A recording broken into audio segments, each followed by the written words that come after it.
morning, everyone, and welcome to today's webinar. My name is Alex Paul from InvestorStream, and I'll be your host today.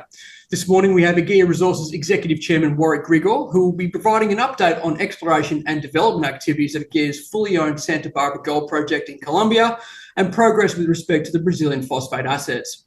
Following the briefing, Warwick will address any questions you may have. We'll attempt to get through as many questions as time permits. Please feel free to send your questions in via the Zoom platform or simply email them to me at alex@investorstream.com.au. Now, many of you have already taken up the opportunity to submit your questions ahead of time, which is greatly appreciated.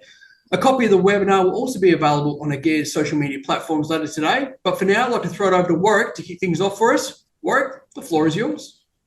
Thank you, Alex. Well, the news, ladies and gentlemen, welcome. Thank you for the opportunity to give you as detailed an update as you require. The first news is we've come back onto the bourse after a trading halt. We've raised $2.6 million in convertible notes to ensure we're well funded going into the second half of the year. Now, I'll address that first and then we'll get on to some operational things. The reason why it's a convertible note is because we want medium-term shareholders, not flippers. As we all know, when you do a placement, you have to do it at a discount to the market. Typically, it's 20%, and the brokers want options as well. So you do a normal placement, the shares go down, and then you have a few months of digestion before you gather momentum. By doing the convertible notes, we've avoided the equity markets completely. We won't be placing to anyone who can flip out because they can't. And it's a much more sensible longer term strategy for a company that's actually on the cusp of creating strong cash flow and will not be dependent on going back to the markets continuously, as we have been in the last 12 months, because it takes money to get a mine going. So that's why we've done it. If we offered shareholders the opportunity in a share purchase plan, we even listened to the feedback and we cut the price of that share purchase plan to make it more attractive. But that was a dead-end result. Had we raised $2 million from the share purchase plan, we wouldn't have done the convertible notes. But if the shareholders aren't prepared to back up and put some money in, we have to find others who will contribute. I put in money into the share purchase plan, and I'm putting $500,000 of my own money into this convertible note. And so really the objective is to stabilise the company with a good cash balance, not have to worry about going back to the market for some long time. And ideally, I'd say we'll never go back to the market, but you know that was a lie because every company goes back to the market. So that's the philosophy behind the convertible notes. We've got 3 parties putting in $500,000 each, a few parties with 150, and some rats and mice on top of that. So it's not spread far and wide, and I personally know all the people are participating and they're strong supporters. So as shareholders, you either took up the share purchase plan or you decided not to, and that's a measure of commitment of shareholders as a team effort as opposed to being a trader in the market, which you're perfectly entitled to do. So that's why we did that. Getting back to the operations, there's no escaping the fact that we're running a few months behind schedule. On the Colombian gold mine, we've had a series of setbacks which have been time related. First of all, to begin with, late last year, we had a 3-month delay in getting explosive deliveries. Then we had a drought for 2 or 3 months, which basically meant we didn't have enough water for the treatment plant to operate properly. So there's a bit of a hiatus there. Sure enough, we spent maybe $50,000 putting in a 5-kilometre pipeline and alternative water arrangements, but bingo, it started raining. We actually haven't had to call on that yet. We've got plenty of water now and we will have going ahead. I think the development of the treatment plant, we've gone from 30 tonnes per day and that was not continuous. It was campaign-based capacity. We've gone from that to 50 tonnes per day. We've made the plant everything you'd want. But the reality is an underground mine of any sort needs a lead time to get into full production. Perhaps we should have spent more time doing the development earlier on, but that would have only saved us, a couple of months. Long term, any underground mine takes sometimes years. I was looking at two companies on the weekend. They've got South African gold mines that they're going to be producing about $70,000 or $80,000 per annum each. Both companies are looking at a 3-month lead time to get to optimised production levels. We're in underground mining, so there will be a lead time. Fortunately, because the physical parameters are less, it's not as labour intensive, it's not as capital intensive.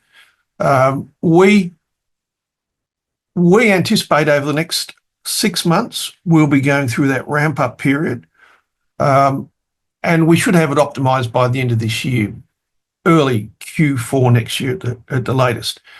Now, I visited the mine in May. These issues hit me straight away. I could see that we needed to put more focus on the development, accelerate that. One of the things that's become apparent, when we started the mine, we recruited a lot of local guys and we had to embark upon training them. The reality is their commitment, their skill base is not as strong as we want. So from the end of May through to now, we've put on a new country manager, a very experienced contractor from Peru. He's very impressive in his knowledge of the industry and people in the industry. It's his comment also that we need to upgrade the workforce. And so we've been doing that over the last month, and it'll continue for the next couple of weeks. But he's bringing in much more experienced operators from around the country and even out of the country, which will lead to much better improvement in productivity. I think the reality is there's a bit of changeover happening at the moment. I'm not expecting to make a profit in the month of July. It's probably just under that. But going from August onwards, we'll have a much better footing. We'll have much more efficient operators, and we will be growing. And technically, I'm not allowed to say we'll be profitable because of the stock exchange. The stock exchange won't even let me even say that we've got a gold mine because we don't have JORC resources. But I've been there, I've seen it. We'll probably end up reporting $300,000 plus gold sales for the June quarter. And remember, that's still part of the commissioning process. So it's not steady state production, it's building up. So, I think we've done a bit of a shimmy to get the right workers involved. The big picture is the same. The quality, the ore resource, well, we haven't got an ore resource. We've got a project. The quality is there.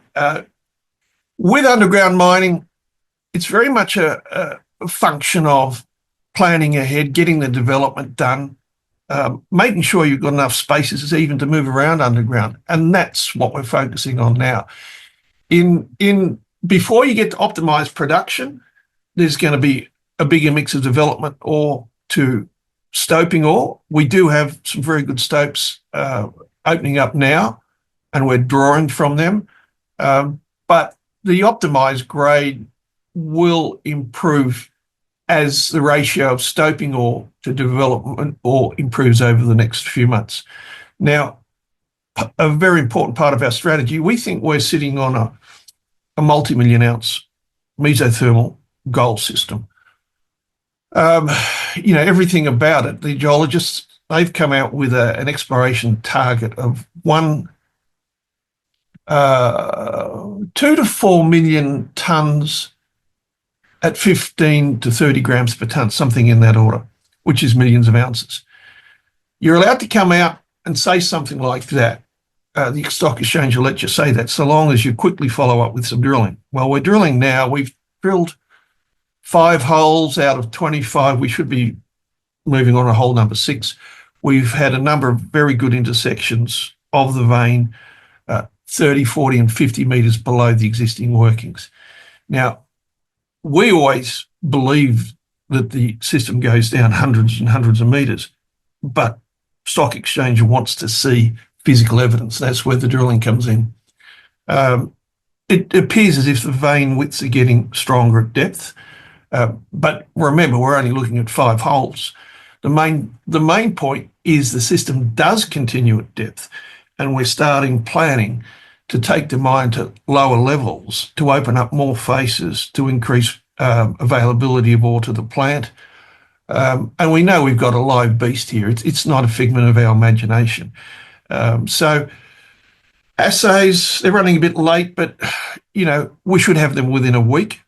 I won't speculate on what the grade's going to be, but the mineralisation looks very good. But there's lots of things happening there in preparation for building up to optimisation.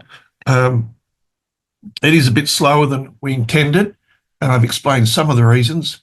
But part of it is also getting familiar to the unique nature of every ore body that you're mining and the particular dynamics of being underground. So now the phosphate, so, the gold is good and getting better. The phosphate, we've been spending some money refurbishing the plant in Brazil.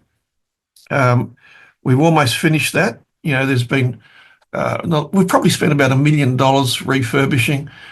The production target is to be operating by the end of this calendar year, which would enable first sales in Q1 next year. The incremental capital from here would be less than $2 million. We've had a loan offer from a bank. We haven't accepted it yet because we're reviewing whether the terms are fair and reasonable to us. But because in Brazil, you end up paying 20% interest rates because of the nature of the currency. It shouldn't matter a real lot, given that 100,000 tonnes per annum of production on current pricing costs about $65 a tonne. Selling price is $120 to $140 a tonne.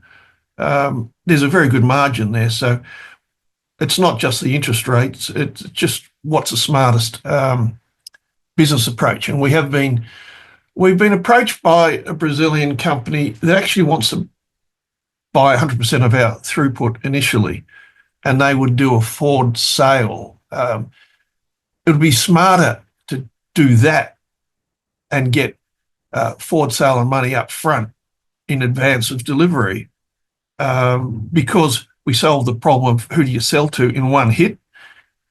We wouldn't get as much money in that first 12 months, but it would certainly ease the financing and it would be opening the door to something bigger down the track. But basically, it's ticking along quite nicely.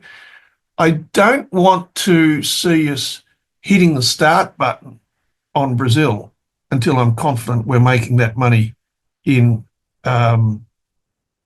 Colombia. As one person said to me, "Are you stretching yourself too thin?" Well, maybe, but hopefully not. That project is alive. It's always a fallback. It'll be a strong cash flow project, but it doesn't really matter whether it starts in month 1, 2 or 3 going ahead. We've got a bit of flexibility there. So that, the bottom line to everything I'm saying now, we're putting some changes through at the mine. We're upgrading the skill of the workforce and the management even, to make us more capable of delivering to our expectations. So that's probably a concise summary. I'm happy to take questions now. Thanks, Warwick. Well, look, we'll start with the drilling. How is the drilling coming along? How many holes have been drilled? And is the drilling living up to expectations? And also, when is all the drilling expected to be completed? We've got one drill rig operating now. We haven't put the second one on yet. Financial constraints suggested otherwise. But of the 5 holes that we've drilled, we're hitting pretty much exactly as we expected. The mineralisation looks good. It looks strong. Assays will come in the next week. We'll continue drilling. Basically, it's going to cost roughly $200,000 a month for 3 months to do this drilling program. So it's not onerous. We can certainly afford it. And it will open the door to calculations of JORC resources, but just as importantly, it'll enable us to plan development of the mine beneath where we're operating now. So, Warwick, how will US tariffs affect Aguia's businesses? Well, it's not going to affect the gold business. I think Colombia as a country and Brazil, they've both been threatened with 10% tariffs. We're selling all our product for Brazil in Brazil. Gold is basically insulated from any tariffs. Negligible effect on us. So can you just provide an update on Aguia's copper prospects, especially given the current pricing of the copper price at the moment, which is currently mooning? Yes, we have good prospective ground for copper. The earlier project that we had, we decided to drop because it wasn't going to be economic and it was a waste of time. We still have on our ground in Brazil some very interesting exploration ground. There's an anomaly there which is about 7 kilometres by 2 kilometres, and for the whole 7 kilometres you walk along and get copper stainings. It's a big low-grade prospect. We're not going to do anything on that now. We could joint venture it, but it would require a lot of money, and we don't want to stretch ourselves too thin. We're open to joint ventures on that, but it's got to be a company which has actually got financial muscle. So that's the copper in Brazil. In Colombia, we've got the El Davio project. You'll see that there's some pretty impressive drill results already out there in the market. And generically, I look at that as being ballpark 3% copper, 5 grams gold. That works out probably at 10 grams per tonne gold equivalent. That's a really promising project. It's got 34 drill holes in it and 1 added. The metallurgy is excellent, but I can't see us starting drilling on that before the end of this year unless we start to throw off so much cash we don't know what to do with it. Any development, there's probably at least $100 million. It's a big project, but it's a great second asset to have on the pipeline. So lots of opportunity, but it's not for this month. Now, you mentioned the phosphate prospects just before. When do you expect those to generate income? Probably first quarter next calendar year. At this rate, that's what we're looking at. If we sell, just,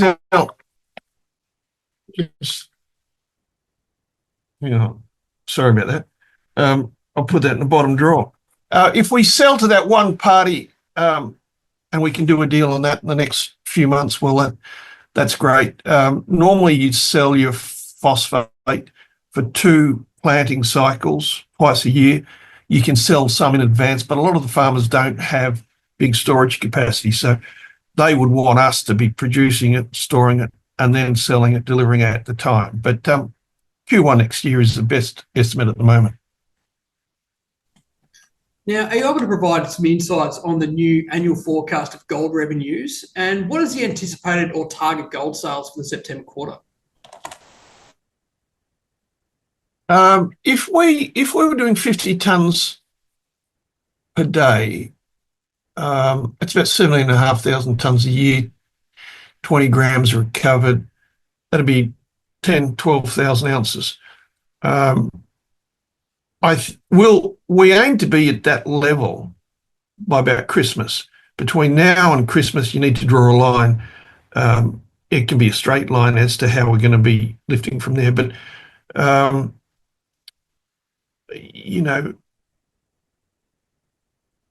it's a bit hard to say exactly what the the gold figure is, but generically, when we're at our optimum, we'll be doing 2,500 ounces a quarter, but scale it back from that. It might be monthly. You could be talking 500 ounces plus a month at this point, but that's not a forecast. We're not allowed to put official forecasts in. Now, next up, turning to today's announcement, we've had a number of questions from investors on today's convertible loan in connection with the April share placement to Patras Capital. Can you just provide some comfort to investors that the loan will support development without excessive changes to the capital structure? Yeah, look, that money there is, as much as anything, a buffer. If we do what we think we can do and we start profitability in the month of August, the mine will be largely self-funding. The amount of money we've got in the bank today, including that convertible note, is about $3 million. That's not going to be spent in a hurry. It's going to be used as a buffer to support the mine so it gets to be cash flow positive. This is one of the largest cash balances we've ever had. We had a broker visit the mine 3 weeks ago. He came back pretty excited, and that broker wants to put in $1 million. Now, if he comes back from his trip next week and says, well, let's raise $1 million on the same terms as the convertible notes, I'd be inclined to say, okay. The simple reason is you need working capital. You've got an expanding business. We've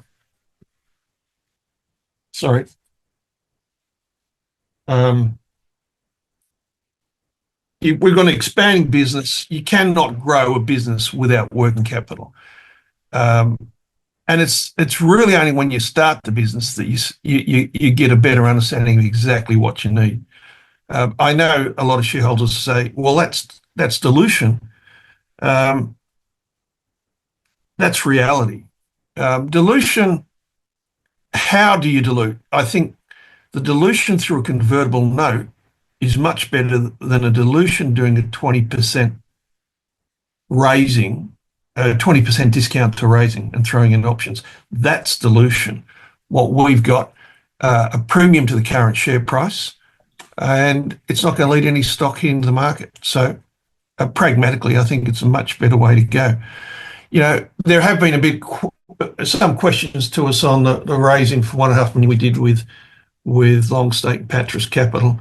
Unfortunately, that week we were backed into a corner. It was Liberation Day in America. Markets were falling apart. Our share price had fallen to the low 30s around about that point. It was fluctuating between 3 and 4. If we try to raise money in a placement then, we wouldn't have gotten away with better than 3 cents a share. And we needed the money. You know, it had to happen. I wished I hadn't done the deal in hindsight, because I wasn't aware that the selling would be coming along as quickly as it has, but it is reality. They've sold half of the shares that they took, and over the next couple of months, they'll probably sell the balance. I can't speak for them 100%, but it is what it is, and we'll get through it, and we won't be doing any more deals like that again. So I guess the follow-up then is, so at what price is the second tranche of the Patras transaction likely to be? Well, that has to be calculated. I'm not sure. So I'm in discussions with them now, so I don't want to disclose confidential discussions. So I guess continuing that theme as well, Warwick, we've had a number of questions as well just around the convertible note applicants from June. There's a question around how fair and reasonable for the original applicants at also 3.5 cents a share to now be allocated bonus options when an SPP post that date raised funds at 3.6 cents. Are you able to comment on that? Yeah, look, I can understand some people saying, well, hang on, we didn't get a great deal, but did these people actually take up their entitlements? Did they put any money in? I don't know. If they did, well, I apologise. if all shareholders took it as seriously as those people, we would have had the $2 million and we wouldn't be doing a raising now. But the failure of the general population, we've got 1,600 shareholders. Between those 1,600 shareholders, we raised 650,000. William Howe and I did 10% of that. We put in our maximum figures of 30,000. But we're dealing with the realities of a volatile market.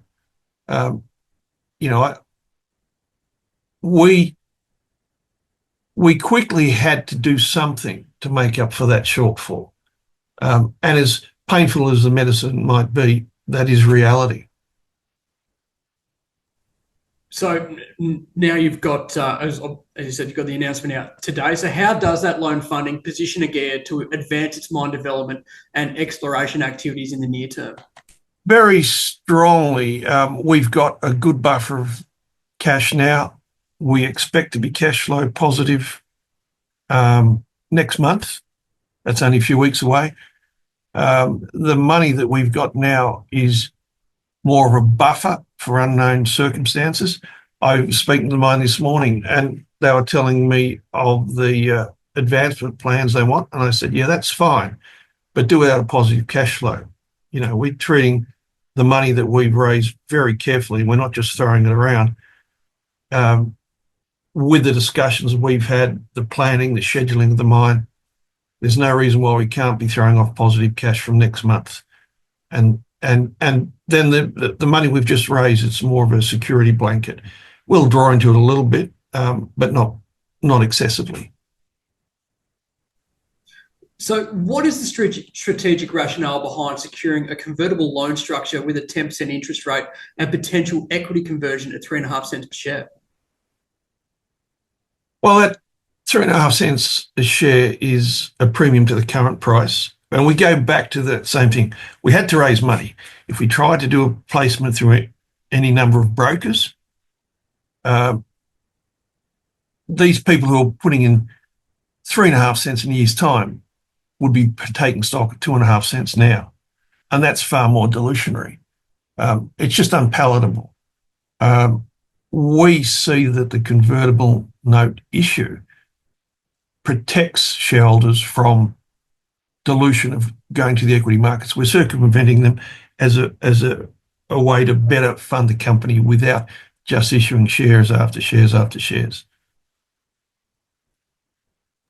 So what are the implications if the ASX doesn't grant the waiver for listing rule 10.1 in relation to your unsecured loan? Well, I'm unsecured. As the chairman, I can say, well, this isn't very satisfactory. It's another example of the stock exchange assuming that directors are dirtbags from day one and they should not get a benefit. Well, I'll deal with it when it comes. If the small-minded people decide that because I'm a director, I don't get the protection of that everyone else will get, so I'm a substandard citizen, well, that's unfortunate. But I won't be doing anything to compromise the company. I would hope that shareholders, when they come to vote, realise the effort and the sincerity that I'm putting in, and they would vote in favour of it. As far as what the stock exchange does, well, they're a law unto themselves. It's a bit hard to say. Now, with options to be issued at 4.5 cents per share upon shareholder approval, how does the company view the potential for equity upside for both lenders and shareholders? Very good. Those options will not be, they won't come into existence for 12 months. No one taking the loan will exercise their right to convert to shares prematurely. It'll be normal, rational investment behaviour to roll it out as long as possible. They want all the equity upside. The options, there's not really a lot of options out there relative to the total capital. They're not tradable. They're only of value if money comes in at 4.5 cents. So you can't just trade them out on the market. It's an instrument that I think that it was commercial. We had to look after new money coming in. It's part of the process of making sure you're fully funded. So I don't, the concept that we're pursuing is a multi-million ounce gold project. That doesn't change that at all. If the upside is only 18 cents instead of 20 cents because of the options, well, so be it. Everyone's making money and they shouldn't be complaining. We've got a couple more questions, Warwick, and then we'll finish it off. But in terms of the JORC, is there a time frame on when it will be completed and advised to the ASX? Well, given my track record on meeting all of the timeframes, I'm not going to say exactly. We've got to do the drilling. I believe that once we've done 25 metres, 25 holes, we'll have enough information that we can tie that in with the existing workings. And probably at the worst, we come up with an inferred resource. Now, the stock exchange wants you to have measured and indicated. To get measured is very hard for an underground mining company. There's an example of Central Northern. It's operated on, for over 50 years, and it's never had a reserve of more than 2 years at a time, just because of the physical requirements to come up with a reserve. All this is ticking the boxes. If we show that the ore body is there, we provide the drilling results, and enables our planning, then that's pretty good evidence. Whether or not it ticks the ASX boxes with JORC and everything else, we'll find out. But we started out without a JORC resource because we knew the ore body was there. There was 500 tonnes mined, 20 grams recovered. A geologist who's worth his salt will understand the system. We'll play catch up with the JORC resources in due course, but maybe in 3 months' time, maybe it's after even more drilling, I'm not sure. But we will be drilling that property for at least 2 years continuously, getting data. That's how big the system is. And just finally, Warwick, just to recap, what is your news flow looking like for this quarter, and what should investors be looking for in terms of news flow and near-term catalysts? Probably the one we're hanging out waiting for first is the drill results, the assays next week. They'll be the first 4 or 5 holes. We will obviously got the quarterly coming up. That won't show a profit for the June quarter, but it'll show gold sales, which is the start of it.